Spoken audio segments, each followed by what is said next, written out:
So the UFC heads to Baku, Azerbaijan this weekend for UFC Fight Night, Hill versus Rountree, and this is the kind of fight night I'm talking about, man. This is the kind of fight night that I'm talking about. We have some very, very interesting matchups all over this card. We have a loaded card. The main event between Khalil Rountree and Jamal Hill. That's a very important fight in the light heavyweight division. Both guys really need a win, and in the co-main, we have Rafael Fiziev, who desperately needs a win as well, going in there against a surging, rangy contender in Ignacio Bahamondes. We got some great fights, man. We even have Rizvan Kuniev making his UFC debut, getting thrown into the fire early here against Curtis Blaydes, getting a top 5 opponent in his debut. Absolutely crazy on this right there. We'll talk about that when we get to it. And Tafik Musayev, a guy who has a very extensive career over in Ryzen and Bellator. He is now in the UFC, and he will be taking on the always game Might Attack Orolbai. We have some very interesting matchups on this card. Super excited to break this one down. Let's hop right into it, starting with the first fight between Muhammad Usman and Hamdi Abdelwahab. Listen, man, people are talking about Jones versus Aspinall. The heavyweight division is dead. This is the type of heavyweight fight that makes you show up early. This is the type of fight that can save the division, man. We have Mo Usman versus Hamdi here, and this has Dada 5000 versus Kimbo Slice written all over it. If this fight makes it past the first round, I think we are going to see two gassed heavyweights just kind of falling all over each other. So let's hope that we can get a first round finish, but I don't think it happens. I think that we are in for a very, very sloppy fight here because neither one of these guys is particularly skilled, right? Since we've seen Hamdi come into the UFC, right, he was fighting over on Icon FC, comes in, gets the split decision over Don'Tale Mayes, and another split decision against Jamal Pogues, where I picked Hamdi to win this fight. I thought he lost. I thought he got outstruck by Jamal Pogues, and listen, both of those opponents, in Don'Tale Mayes and Jamal Pogues, I believe are significantly better than Mo Usman. I'm just being honest. I think Usman is living off of his brother's name, right? I think that Muhammad Usman, he's got some decent wrestling. He's a big guy, he's strong, but he is unbelievably sloppy when it comes to the striking. He's all over the place. We saw that where he got outscored by Thomas Peterson. He lost to Mick Parkin, but again, both of those guys are pretty game opposition, right? We saw him go out there, beat Jay Collier, Junior Tafa. He KO'd Zach Palga with an ugly hook. Listen, man, this is an ugly-ass fight. I'm just calling it like it is. It is an ugly fight. Neither one of these guys is going to smell the top of the heavyweight division, but it's even. It's even because both of them I don't think are particularly that good. I don't think that either one has a particularly great gas tank, but if anyone is going to fatigue and slow down, I believe that it will be Hamdi Abdelwahab in this matchup. However, I cannot overlook how awful of a striker Mo Usman is. And I know that Hamdi's very predictable. He kind of just goes full ooga booga, wins these wild shots, and he's got that Greco-Roman wrestling background, and that's kind of what it comes down to for me. I don't think that Mo Usman can just go in there and grind Hamdi up against the fence. I don't see him having a ton of success with the grappling, and on the feet, I think Hamdi is the better striker, but I do think that the volume could be on the side of Mo Usman in this fight. I really see a scenario to where Usman wins this fight, but I am going to go with Hamdi Abdelwahab here. I'm going to say that he wins this by decision. I think that this is going to be an awful fight. I think it's going to be boring. Like I said, man, the UFC's trying to save the heavyweight division here. This is a very even matchup, but I don't think either guy is particularly good. They're both sloppy. They both get tired, but if someone is going to fatigue more, I do think it's Hamdi, but I think that he's got more power. I think his striking is better, and even though he may fatigue, I don't see Usman just going in there and ragdolling him around with the grappling, so I think that Hamdi will land the more significant shots and be able to accumulate more damage to get the nod on the scorecards. I think that he wins by split decision. I think this will be another split decision victory for Hamdi. But like I said, I see a scenario to where Usman could go out there, out-volume him, and get up on the scorecards and win by a decision. Either way, it's going to be close. It's going to be sloppy. It's going to be boring. Two low-level heavyweights. I think Hamdi is able to edge this one out, though. Moving on, we have Tigir Ulanbekov versus Azat Maksum. This is an outstanding matchup here. This was supposed to be Tigir Ulanbekov versus Kyoji Horiguchi, and I was really looking forward to that because we all know Kyoji is a very dynamic guy in the flyweight division. I was excited to see him back in the UFC. But we have a very different but fun type of matchup here because Tagir Ulanbekov, he's someone that is continuously improving throughout his career, right? He hasn't had the most active career over the past few years, but this win over Alan Nascimento, I think, has aged very nicely. Goes out there, loses to a gritty, crafty guy in Tim Elliott, who's got that veteran experience. He's just kind of a relentless ball of grappling. Goes out there, submits Nate Maness, then he beats Cody Durden, and then he's coming off of a decision victory over Clayton Carpenter, to where we got to see Clayton Carpenter's pretty game, man. That was actually a much tougher fight for Tagir than I was expecting. I was expecting Tagir to completely mop him, but what we've seen from Ulanbekov is he is a tall, rangy guy in this weight class, but in this matchup, he is not going to have any advantage in that department. Both guys are 5'7", both have a 70-inch reach, and on the feet, while Tagir has improved, Azat Maksum is game, dude, right? He comes into the UFC, gets a split decision victory over Tyson Nam. But before that, if you go back and watch his fights, this guy's game, man. He's got some good submission skills. He's got some good power in his hands. And I think that he is the better striker in this matchup. He is coming off of the decision loss to Charles Johnson, but Charles Johnson, in my opinion, he just might be the most underrated flyweight on the roster right now. He is super game, very good striker, very smooth, hard guy to deal with. And I think that is a much better striker than Tagir Ulanbekov to prepare Azat for this matchup, right? So I think that Azat on the feet has the advantage. I think that he's got more power. His boxing is better, but I just struggle to see him not getting taken down. I just think that Tagir early in this fight, if he can get that takedown early on, I think that he will blow the arms of Maksum up, make him tired, make him fatigue a little bit to where it takes some of the sting out of those shots. I'm going to trust Tagir Ulanbekov to get this one done by decision. I think that he is the more complete fighter at this point, but he's got to be careful because Azat does have good boxing. He's got some dangerous striking, and if the fight does hit the floor, he's someone that likes to look for a submission, and he's very, very game to finish the fight there, but I like Tagir, man. I think that his skill set is very dynamic. He is improving on the feet. I don't think he's particularly great there. He knows where he needs to get the fight. He needs to get the fight to the floor. Team Habib and them, I'm sure that they will have a very intelligent game plan in the way that they are going to approach Maksum here. I'm going to trust the game plan and the takedown ability of Tagir Ulanbekov to get this one done. But again, don't sleep on Azat here. He is a very, very game and skilled opponent here. If anyone finishes the fight, I actually think that Maksum would be more likely to do that. But I'm going to trust Ulanbekov's grappling here. And I think that his pursuit of that, I just don't know that Azat's going to be able to stuff all the takedowns. I got Ulanbekov here getting it done by decision. I think he wins with a lot of control time. Moving on, we have Irina Alekseeva versus Claudia Sygula. Woo!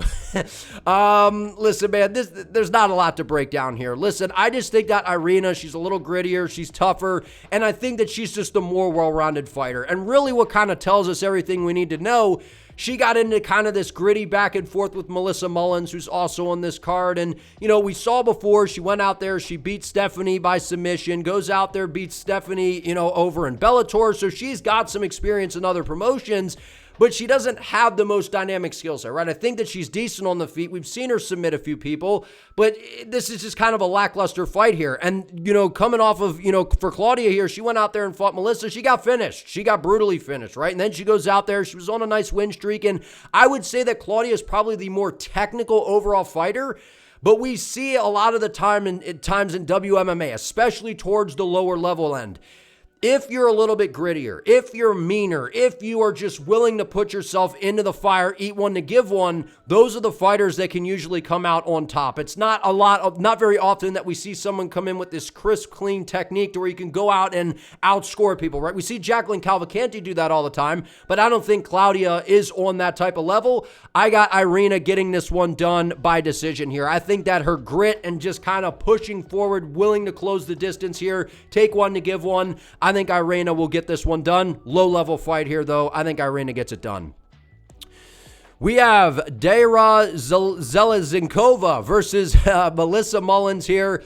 This is I think that this is a little bit closer of a contest here because these two actually have a little bit of history to where prior to the UFC, Melissa Mullins was actually able to finish her, but we've seen Daira make some improvements, right? We know she's got some pretty clean striking on the feet, but to me, it's a little too pitter-patter, right? And we saw Eileen Perez take her down and sub her, and I know that Melissa Mullins is not Eileen Perez. I know that she's not the most dynamic fighter, right? She predominantly likes to go out there and get it done on the feet. We saw that against Claudia, went out there, finished her. You know, she's coming off of that loss to Nora Cannoli, but again, we've seen how good Nora, the great cornholio, is, right?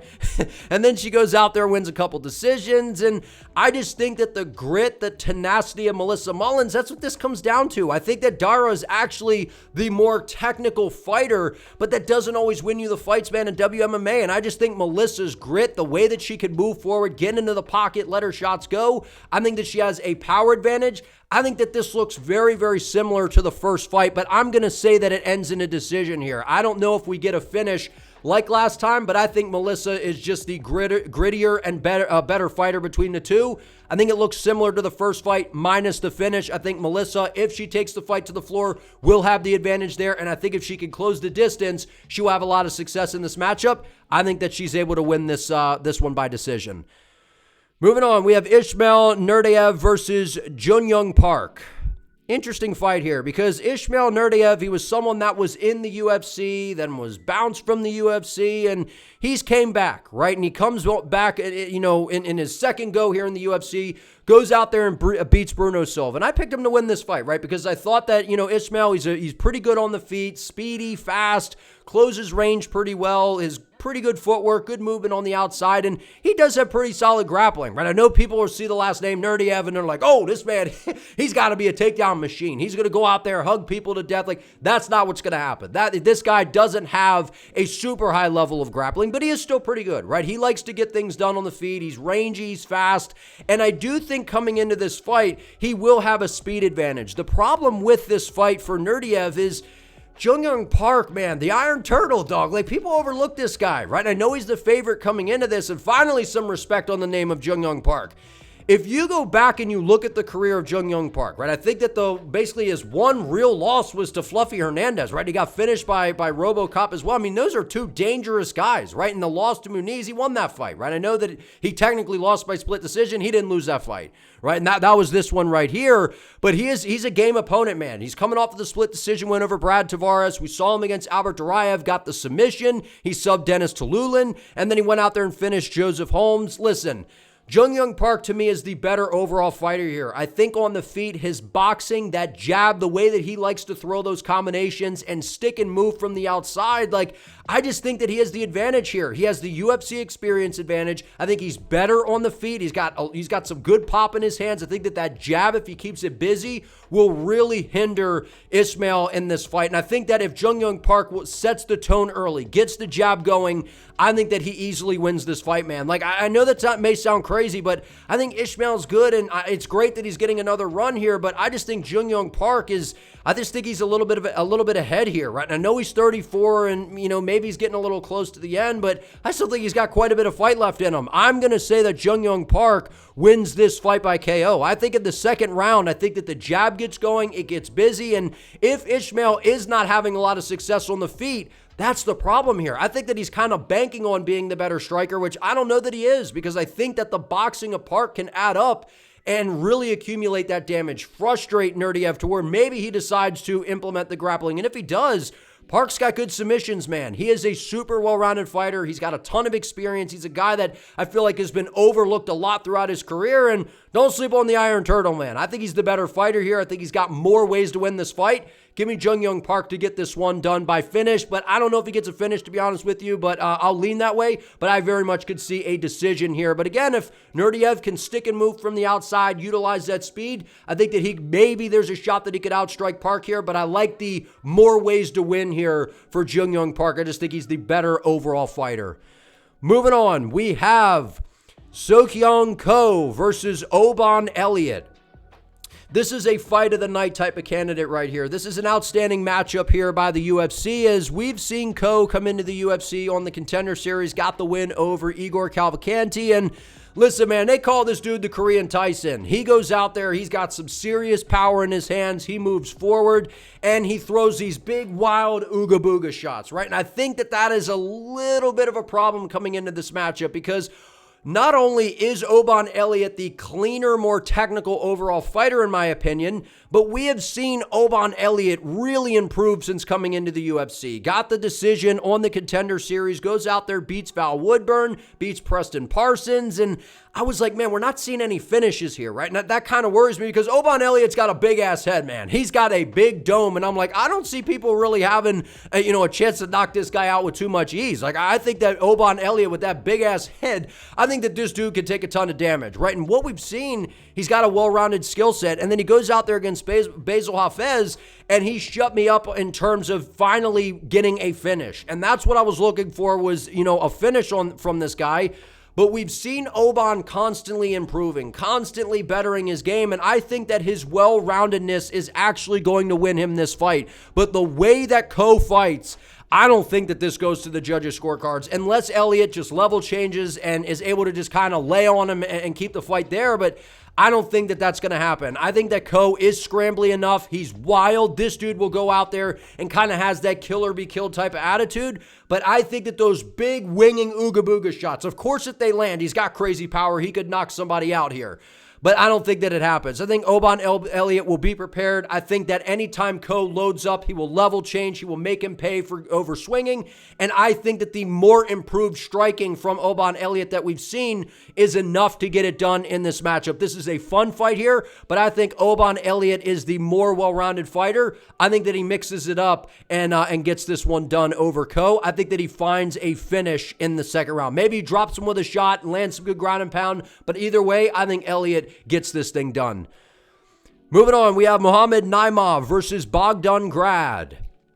Interesting fight here. Interesting fight because stylistically, this just kind of looks like, Bogdan Grad, we know that he's kind of got, I don't want to say he's like Andreas Gustafsson, but he kind of has a little bit of a similar style. He just wants to march forward, get after you, get in your face, and kind of have this relentless, just dirty, grimy type of approach. And if there's a style that could really trouble someone like Naimov, it would be Bogdan Grad, right? Because Muhammad likes a clean fight. He likes to move around on the outside, and I think that Naimov is very much improved with his striking. He's gotten much better on the feet. I like his footwork. I like his angles, and we've seen that, right? He's went on a pretty nice tear here, finishing Jamie Malarkey to where he was backed up against the fence, timed a perfect shot. He was able to beat Nathaniel Wood, which that win's aged pretty well. I know Wood had some moments there. Gets the win over Eric Silva, gets subbed by Felipe Lima, but come on, man, Felipe Lima's pretty good. And then he gets the decision win over Con Ofley, but Con Ofley's not that good, right? So I'm a little nervous with Naimov in this fight because I think that if he's trying to be too pretty, if this kind of gets into that murky water type of, vibe in this fight, I think that Bogdan Grad can pull this off because what we've seen from him coming on the Contender Series, getting the win over Michael Oswell, we saw him, the first time on the Contender Series, he got finished by Tom Nolan. And then we saw him go out there and put a beating on Lucas Alexander. But the thing I don't like about Grad, this man gets hit, dude. He gets hit. I understand that he's aggressive, he's gritty, and he's kind of a warrior. He's got that warrior type of vibe. I don't like that in this fight here. I think that Muhammad Naimov is able to knock him out. I'm going to say that Naimov finds a finish in the third round here. I think that Bogdan Grad is going to come out fast. He's going to try to crush the space because Muhammad is the better technical fighter in my opinion. But if you can frustrate him, if you can crush his space and not allow him to just move around and be all fancy on the outside, that is where you could put him in a world of trouble. And I think that Grad, he's got good submissions, he's got pretty good grappling, and it's that smudge you up against the fence, relentless style of pace that I think could very much trouble Muhammad in this fight. But like I said before, I feel like people are sleeping on the power of Naimov. Like, I just feel like some of these fights, guys have not went after him and made him fight. I feel like if Grad goes in there, does what he does, I think that, that could be bad for Naimov, but I think it also plays right into his skill sets where he could set up a nasty counter shot. I think that his precision, his timing, and the improved striking that we've seen from him, along with the footwork, I think that he is a much harder fight for Bogdan Grad than what a lot of people might think. I got Muhammad Naimov getting this one done by finish. I think that he's able to outstrike Bogdan Grad, stop the takedowns, and make him pay for being defensively irresponsible. Moving on, we have Nazim Sadykhov versus Nicholas Motta.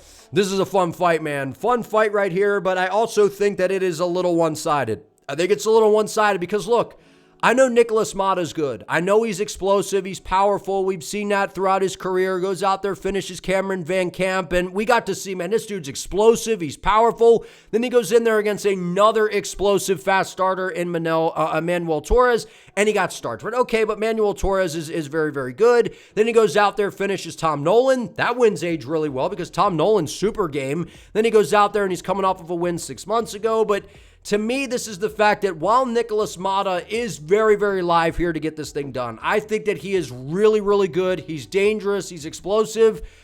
I've just been so high on Nazim Sadykhov, man. I mean, this dude is special in the light heavyweight division, or in the lightweight division, excuse me. Goes out there, knocks out Ahmad on the Contender Series, goes out there, beats Evan Elder, beats Terrence McKinney, coming on, and then they had that close fight there with Vyacheslav Borshov, or, unanimous decision. But what I mean by close fight is it was an amazing back and forth, right? Vyacheslav Borshov, he is a very fun kickboxer to watch. Very, very, very technical. Everything comes from where it's supposed to, and we got to see just how good Nazim is on the feet, man. His power in his hands, the kicks, and the movement on the outside, I think is going to be very troubling for Nicholas Motta. Then he goes out there and beats Ismail Bonfim. We know how good the Bonfim brothers are. So I feel like that was that big win that Sadykhov had, just needed to kind of show people just how damn good this guy is. I think Nazim Sadykhov goes out there and gets a finish. I'm going to say in the second round. I could see maybe just Nazim outscores him and this goes the distance. But I think that Motta is going to come out aggressive. I think that he's going to know that I can't probably win a technical back and forth striking matchup with Nazim. I think he's going to have some urgency. I think he's going to look to push the action, get in his face, try to land one of those big shots. But I think Nazim is going to be ready for that. He's fast on the outside. He's got very, very good technique. And I love the high kicks. Again, against an orthodox style guy, throwing those kicks up high to the body, keeping you guessing. That'll set up the hands. I got Nazim Sadykhov getting this thing done by second round KO. Moving on, we have Maidatek Orolbai versus Tofiq Musayev. This is an interesting matchup here because Musayev, he's coming off of a win over Takeda, over in Ryzen, got the finish. But again, that was almost 2 years ago, right? So I feel like that's an interesting thing to bring up here is he hasn't had a lot of activity recently, right? UFC signed him, getting him ready here for this card in Azerbaijan. And so I expect him to probably have the fans on his side, right? I feel like he's going to be fired up for this. This is a huge opportunity for him. Goes out there, gets another finish over in Ryzen, but he lost to Alexander Shabli, who he's a pretty solid fighter over in Bellator, right? But the issue with Tofiq, right? We've seen throughout his career, got the KO win over Sydney Outlaw. He's also beaten Patricky Pitbull.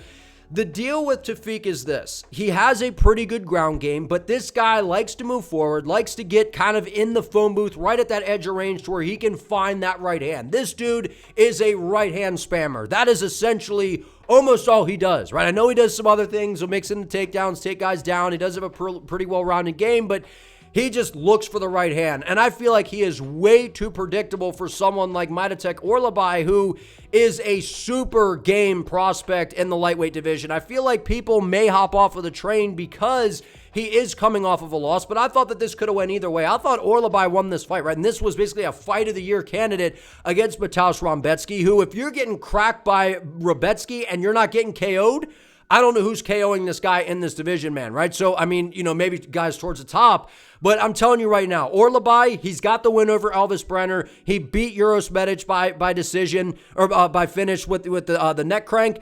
Orolbai is the better overall fighter here. I think him being in the UFC, fighting guys like Elvis Brenner, Medic, going out there against Mateusz Rebecki while he didn't win the fight, took a ton of damage, and it made Orolbai kind of look human for sure. Look like the caveman guy that he, this dude looks like he's from Ice Age. It looks like he's from Ice Age, man. Like he's like a throwback from, way back when the earth first started, man. Like that is what Orolbai looks like. But this dude is well-rounded. His striking is improved. He's got a good ground game, and it's the pressure and the way that he changes things together that I think is going to be a problem for Tofiq in this matchup. I'm going to go Maidatek Orolbai by decision. I think he's more well-rounded. His pressure, his pace, I think we'll eventually get to Musayev as the fight plays out. But since there's only 15 minutes to work with, I think that this will just be Orolbai pushing him up against the fence, mixing things up. He basically only has one thing to worry about. Don't get hit by the right hand. It's pretty predictable. He throws it pretty straight, but he basically is just sitting there waiting. And the minute you try to step into range, bang, he throws a right hand. I think Orolbai will time it, get to a double leg, push him up against the fence, take him down, and continue to mix things up. Give me Orolbai by decision. Moving on, we have Curtis Blaydes versus Rizvan Kuniev. Ooh, this is an interesting one. I've went back and forth on this because it's a weird matchup. It's weird matchmaking because Kuniev's making his debut in the UFC. He's coming off of the Contender Series to where he got a very, very nice finish, right? But he popped after beating Renan Freddo. Francis Ngannou just demolished, and he fought over an Eagle FC. We saw him on the Contender Series before to where he got a finish. So that's 2 finishes on the Contender Series. Rizvan Kuniev is not like your typical fat heavyweight that can't move, right? This guy actually has pretty decent speed. He's got a more dynamic arsenal than we see from most heavyweights. He can throw some spinning back kicks. He's got good knees, front kicks up the middle. He's a little sloppy with the boxing. Doesn't have the best of defense, and he does have pretty decent wrestling, right? He likes to push guys up against the fence. He's got some good dirty boxing, good elbows in close, and if he takes you down and gets into a top position, that is really where he is at his most dangerous. He has some nasty elbows. He's got very good ground and pound, and he's got this checkered past, right? And I don't like that coming into the UFC here. It just kind of is just shady, and it just kind of makes me feel some kind of way. But this guy is more skilled than a lot of heavyweights that we see come over, right? And I know he's going in there, and it seems like he's just getting this crazy opportunity here, which it is. But come on, man, this is just desperation by the UFC. The heavyweight division is awful, right? We don't have a lot of contenders. It's kind of the same old rinse and repeat, and that is essentially kind of where the division is at. They're looking for new contenders, and they are willing to throw Rizvan in there against the number 5 ranked Curtis Blaydes, who's been there, done that, and it seems like Blaydes gets one step away from being, the champion, and then he loses, right? When he faces the more dangerous power punchers, like a Sergey Pavlovich, like a Francis Ngannou, like a speedy, fast Tom Aspinall, that is where Blaydes runs into his issues. But we saw, even in this fight here against Jailton Almeida, we saw how easily Almeida took him down. And I know Jailton Almeida is a freak man in this weight class. He's fast, he's nimble, he's got excellent submissions, and I picked Blaydes to win this fight because I figured that he was eventually going to find a knockout. Not like that. But Blaydes has solid boxing, right? His striking on the outside has actually improved throughout his career. He's got a good 1-2, and I think that he could possibly go out there and land some good shots and get Rizvan out of there, right? But something tells me that Rizvan's going to win this fight, man. Like, I know that, when these guys come over, it's like we haven't seen too many fighters do very well in their UFC debuts where they get thrown right into the shark tank. But Curtis Blaydes at 34 years of age, it's like he's still kind of young, but he's kind of already had his career, right? And I know he's got good elbows, and we haven't seen him utilize his wrestling a lot, right? It's kind of just been him going after guys, looking to get to the boxing, and he's got good straight shots, right? And he does have a 4-inch reach advantage here.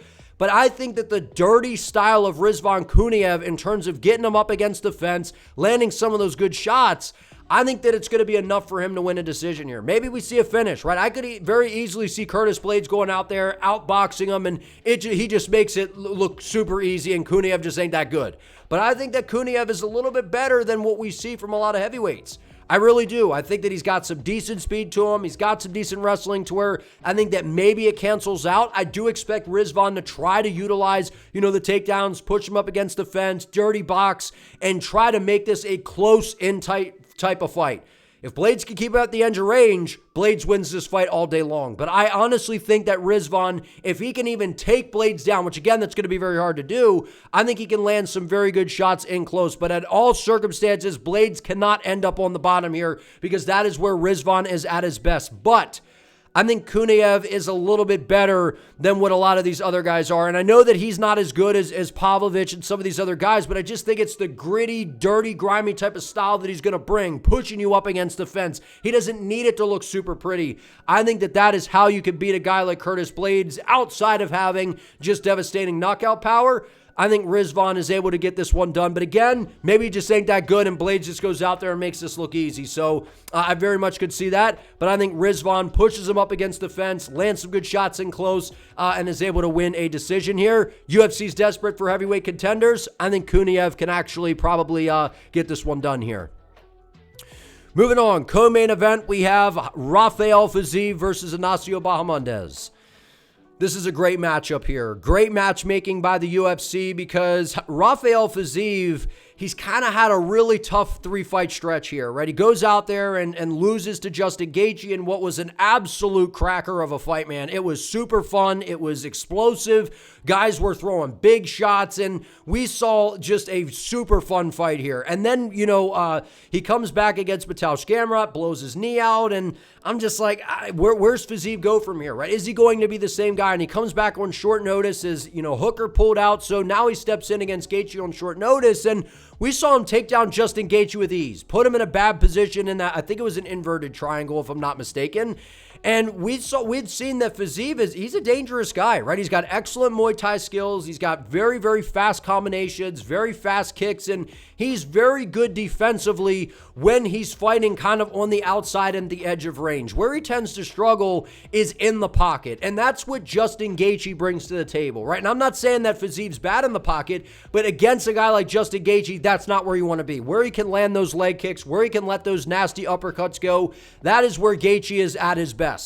That's kind of where Fiziev kind of played right into the game, but we saw him land some good shots on Gaethje. He's got fast kicks, he's got fast hands, and I do think that he has a little bit of overrated power. But in this fight, he's got an interesting matchup here because Ignacio Bahamondes is a 6'3" lightweight. He's got a 75.5-inch reach, right? So he's going to have a slight reach advantage. He's quite a bit taller than Fiziev. So Rafael's going to have to close him down. He's going to have to get to the inside, and I think that he will have a speed advantage here. As long and rangy as, Bahamondes is, I don't think he's going to be faster than Fiziev, right? And we've seen him have a nice run here, but if you go back and watch the Ludovic-Klein fight, I see some similarities to what Fiziev could bring to the table in this fight. I know that Ignacio's gotten better, he's improved, and he's made some really nice adjustments on his nice run here. But if you go back and watch that fight, Ludovic-Klein, kind of a stockier guy, pressuring, moving forward. And, Klein has better boxing, I'd say, than Rafael Fiziev.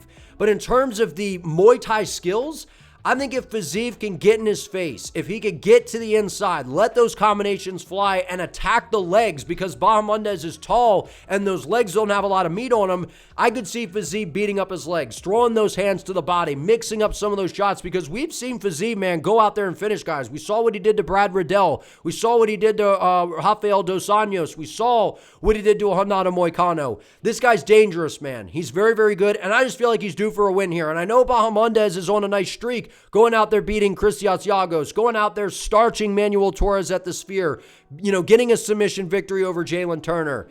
I just feel like this is a big step up. And I know Ignacio's just showing that he just might be that guy. He's a hard puzzle to deal with, considering his range, considering, how good he is with the front kicks and, the kicks from the outside. He's got very, very pinpoint accuracy. So Fiziev can't make a lot of mistakes, and it's going to be on Fiziev to close the gap. I just worry about the gas tank of Rafael, man. That's what concerns me in this fight. If I knew that his gas tank could strongly hold up for 15 minutes, I don't have a doubt in my mind. That's what concerns me. So I'm going to trust Rafael Fiziev in this fight. I think that he wins this thing by decision here. I think that he is able to win the first 2 rounds, and then I think maybe Bahamondes takes the third, but I think that the activity and those solid Muay Thai combos that Fiziev is going to throw are going to be more damaging. I think that he will attack the legs of Bahamondes, and both guys do a pretty good job of switching stances. They can land good shots from both sides, and it's going to be a chess match in there. This is a very, very interesting matchup. 2 very, very good strikers, 2 different styles. It's going to be the range and the precision of Bahamondes from the outside, and then it's going to be that Muay Thai aggressive style of Fiziev, and he's very good defensively, right? And especially against a guy like Bahamondes, it's going to be very important for the movement of Fiziev to be on point. But I think that I think he's going to attack the legs. We know that, Bahamondes went out there and submitted Jalen Turner. I just don't see a lot of grappling happening in this fight. Maybe Fiziev looks to try to clinch him up to take away that range and length of Bahamondes. But I just think that the speed, the ferociousness of Fiziev, I think we're going to see it on display. This isn't a short notice fight here for Fiziev. He's going to be prepared for this. I think that he is hungry for a win. He's a super game opponent because you have to remember, Justin Gaethje, that is a super dangerous dude, man. Super, super dangerous fight. While Bahamondes is good, while if you make a mistake, he can make you pay, and he's got the range, I just think that the activity and the power that Fiziev brings to the table, while I think it's overrated in terms of the boxing, his kicks are ferocious. And I think that he will outstrike Ignacio Bahamondes in those first 2 rounds. We see Fiziev slow down, so that does concern me. But I think that he will win the first 2 rounds, and that will be enough for him to get it done. I got Rafael Fiziev in a close fight here in what has the makings of a fight of the night type of candidate right here. Give me Rafael Fiziev to get this one done. Main event, we have Jamahal Hill versus Khalil Rountree Jr. Interesting fight, man, because both guys, they need a win here, right? And for a while, I was saying Khalil was the Dak Prescott of the heavyweight division, right? And those of you that aren't a football fan, it's like Dak Prescott will throw for, 3,000 yards in a game, but most of them came when the Cowboys were down 80 in the fourth quarter, right? That's kind of how Khalil Rountree is, right? A lot of his wins, it's just kind of Dak Prescott stats, right? He beat up Carl Roberson, not in the UFC, split decision win over Dustin Jacoby, KOs Chris Dawkins, beats Anthony Smith, the ghost of Anthony Smith. Then he's coming off of this just incredible showing against Alekseeva Pineda to where a lot of people didn't want to see him even in there, right? It was kind of an undeserved title shot. It should have been Magomed Ankalaev, but we knew why the UFC booked that fight. We knew it was going to be a banger, the Muay Thai style of Rountree mixed with the kickboxing style of Pineda, and it delivered. It was an absolute banger of a matchup, high-level striking, and Khalil's stock really rose from that. And I feel like he's won over a lot of fans. He's got a lot of people that are high on him coming into this, considering what he was able to do against Poatan. He was able to outstrike him for the first 2 rounds, which is absolutely crazy. He was able to drop him. We know what Khalil Rountree brings to the table. Outstanding Muay Thai technique. He's fought at 185 pounds before. He's lightning fast. He is the better, more technical striker in this matchup. But it's scary to me because we've seen in these longer fights that Rountree tends to fade, right? He tends to fade, and I feel like Jamahal Hill, for a guy that does have crazy power, Hill's got pretty good volume. He's got pretty good activity, and I just don't think Jamahal Hill, though, is the same guy since the injury, right? I know he's coming off of 2 L's to Poatan Pineda, came back maybe a little too soon there, but still he got starched. Then he gets finished by Yuri Prohaska. Those are 2 of the most dangerous light heavyweights we've ever seen, right? So really no harm, no foul. And before that, this guy was running through everyone, right? KO'd Johnny Walker, where Walker threw his hands up in the air like that thing outside a car dealership. Finishes Thiago Santos, goes out there, beats the shit out of Glover Teixeira to win the title, and I just don't know that Hill is there anymore, man. I feel like ever since the injury, we've just seen he's flat-footed, his footwork's not very good, he's kind of slow, but he's got good power, right? And Jamahal Hill's got some powerful kicks that'll throw, he's got some good knees and close, his boxing is decent, but I just don't like how Jamahal Hill is reckless. He overextends, he's defensively irresponsible, and against technical, precise strikers, you will pay for that. And I believe in this matchup that Khalil Rountree, it is going to be the speed, the combinations, and the technique of this guy that get this thing done. And I think Khalil Rountree is able to find a finish over Jamahal Hill in the middle round here. I think that Jamahal Hill is going to land some good shots. I think Rountree is going to land some good shots. And if this fight goes past 3 rounds, I absolutely see a scenario to where Jamahal Hill could just outstrike him, beat up on him. We could see Khalil Rountree slow down because he carries a lot of muscle, right? And we see guys that do that, they tend to kind of fade as the fight plays out. But coming off of that fight to Alekseeva Pineda, I know that Hill came back a little soon. Maybe he was rusty and all those different things, but he got destroyed by Alekseeva Pineda. We saw Rountree go out there and was winning against Alekseeva Pineda, and we know how good Pineda is on the feet. I know MMA math doesn't always add up, but yes, Hill has power. Of course he can go out there and win this fight. He's going to be the bigger guy in there. He's got, 3-inch height advantage. He's got the basically a 3-inch reach advantage. I like Jamahal Hill's, his power. I like that his activity. I like his willingness to get in there and exchange with guys. He likes to almost challenge you in terms of the pocket, likes to get you to throw to where he can get to that left hand, get to that right hook. I just think Rountree's faster. I think everything Jamahal Hill does on the feet, Rountree does better. It's just the fact of, will Khalil fade and fatigue as the fight plays out? And I know you could say, well, he's going to a split decision with a guy like Jacoby, Jacoby, we've seen how good he is. He just knocked out Bruno Lopez, knocked out Vitor Petrino, and he's a former glory kickboxer, right? You know, Dustin Jacoby's very precise, very accurate, very strategic, and that's not Jamal Hill. Jamal Hill likes to get into the phone booth and kind of slug it out and, you know, get into these kind of back and forths, and I feel like if you do that with Rountree, that's a disaster waiting to happen. He's faster, he's more technical, his combinations are nasty, he's got devastating knees, outstanding elbows, and that soccer kick that he throws if you hit the ground, look the hell out. Khalil Rountree is ferocious. But are we going to see that ferocious version of Rountree? That's the question. I feel like he is going to be at his most confident that we've ever seen him coming off of that fight with Alex Pineda. But also Jamal Hill's he's gonna be ready to go, man. He needs a win here. He's lost 2 in a row. A win here against Rountree. That in a very stingy light heavyweight division, that puts him right back in the mix to where he could go out there, KO somebody after this fight, and be right back in the mix for a title shot. Big fight here, but I think Khalil Rountree's speed, technicality in terms of striking is just too much for Jamal Hill. If Jamal Hill comes out, you know, and lands that shot, of course he could win. If Rountree fades, of course Hill could, you know, then outscore him and win. I just don't think it happens. I think that the speed and the versatility of Rountree with the striking is just going to be a problem. Neither one of these guys grapple. I think if Hill went out there and tried to use his size, push Rountree up against the fence, utilize some offensive grappling, maybe that could serve him well here. Try to take away some of the explosiveness of Khalil and wear him out, but we don't see Hill do that. We don't see him do it. I don't think we see any guy grapple in this fight, and if you're asking me, it's a straight kickboxing fight. Khalil's just better. He's faster, more technical, and I think that everything Jamal does, Rountree does cleaner, sharper, and faster. Give me Khalil Rountree to get this one done. But if you guys enjoyed this video, please give it a like. Let me know what you think down in the comments, and don't forget to subscribe to the channel so you do not miss an upload. I would appreciate it. See you next time.